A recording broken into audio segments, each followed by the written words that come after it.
PM Modi से टकराने की होड़, नीतीश कुमार ने फिर मारी पलटी। एक तीर बन गए कई शिकार।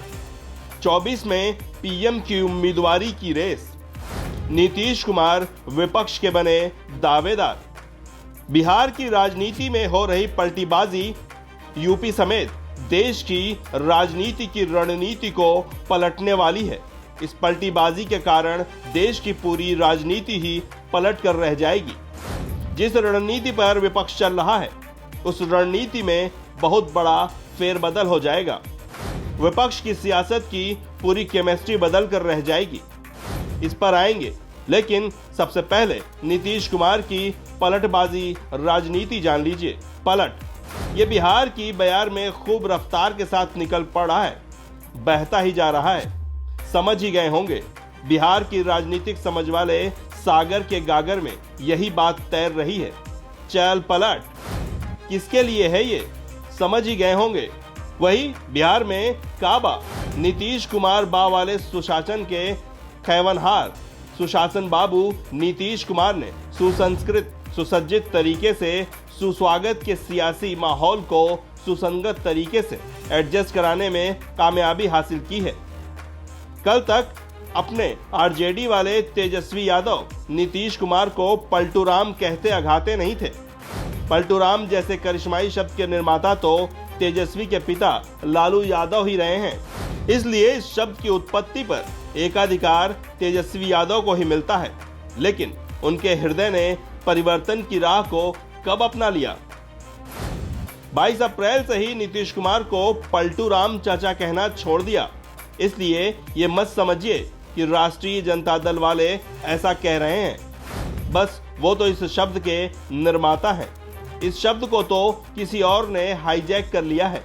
पिछली बार जब नीतीश कुमार ने पलटी मारी थी तो तेजस्वी सत्ता से बाहर हो गए थे, इसलिए नीतीश कुमार भी पलटूराम हो गए थे। लेकिन इस बार उन्होंने फिर पलटी मारी है, तो इस पलटी का फायदा आरजेडी को होगा और नुकसान नेचुरल अलायंस पार्टनर बीजेपी को। तो आखिरकार बिहार में खेला हो गया। बीजेपी और जेडीयू के बीच गठबंधन टूट चुका है। सीएम नीतीश कुमार को फिर से उनकी पार्टी पीएम मटेरियल बताने लगी है। नए स्वरूप में नए गठबंधन के नेतृत्व की जवाबदेही के लिए श्री नीतीश कुमार जी को बधाई। नीतीश जी आगे बढ़िए, देश आपका इंतजार कर रहा है। रही बात लालू प्रसाद की बिटिया रोहिणी आचार्य की, तो बातों में भी झलकता है छलकता है, जिसमें वो कहती हैं, राज तिलक की करो तैयारी, आ रहे हैं लालटेनधारी। अगर आने वाले वक्त में राज तिलक तेजस्वी के माथे पर लगेगा तो नीतीश कहां जाएंगे? जाहिर सी बात है, ये डील शायद आरजेडी और जेडीयू दोनों पार्टियों के बीच हो चुकी है। बिहार की सत्ता आरजेडी को मिलेगी और केंद्र की ओर रुख नीतीश कर जाएंगे।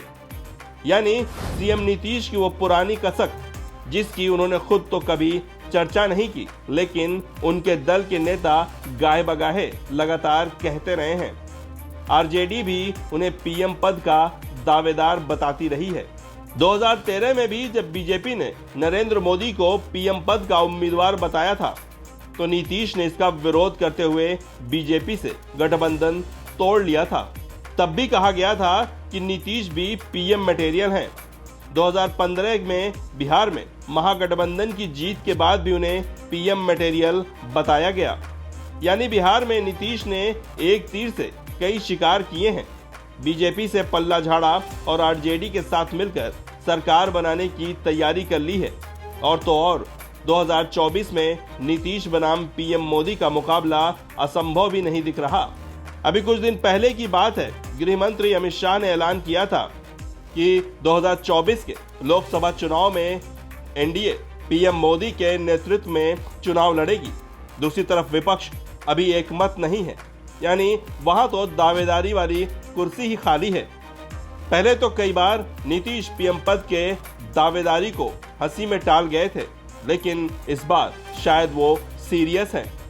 2024 के आम चुनाव में अभी 2 साल का वक्त है। बिहार में चर्चा है नीतीश 2024 में पीएम पद की दावेदारी करेंगे और राज्य की कमान तेजस्वी को सौंप दी जाएगी। तो 2024 में मोदी के सामने होंगे नीतीश। अब ऐसे में सवाल है, पश्चिम बंगाल की मुख्यमंत्री ममता बनर्जी की मेहनत का क्या होगा? पीएम नरेंद्र मोदी से उनके आमने सामने की लड़ाई का क्या होगा? क्या सपना टूट जाएगा? और कांग्रेस के युवराज राहुल गांधी का क्या होगा? क्या होगा केजरीवाल और केसीआर का? क्या बिहार में जो चल रहा है वो सब नीतीश कुमार की ओर से देश के शीर्ष राजनीतिक पद पर पहुंचने की महत्वाकांक्षा का परिणाम है?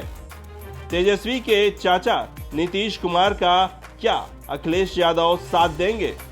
बेसिक सा सवाल है। अगर 2024 में नीतीश कुमार प्रधानमंत्री पद के उम्मीदवार होंगे, जिसको अखिलेश के दोस्त तेजस्वी यादव का साथ मिलेगा, तो अखिलेश किसका साथ देंगे? ममता बनर्जी या नीतीश कुमार? यानी साफ है, अगर बिहार में सत्ता परिवर्तन होता है, अगर तेजस्वी नीतीश के साथ मिलकर सरकार बनाते हैं, तो सपा अध्यक्ष अखिलेश यादव 2024 में होने वाली लड़ाई की रणनीति में धर्म संकट में जरूर फंसेंगे। धर्म संकट ये कि वो किसका साथ देंगे।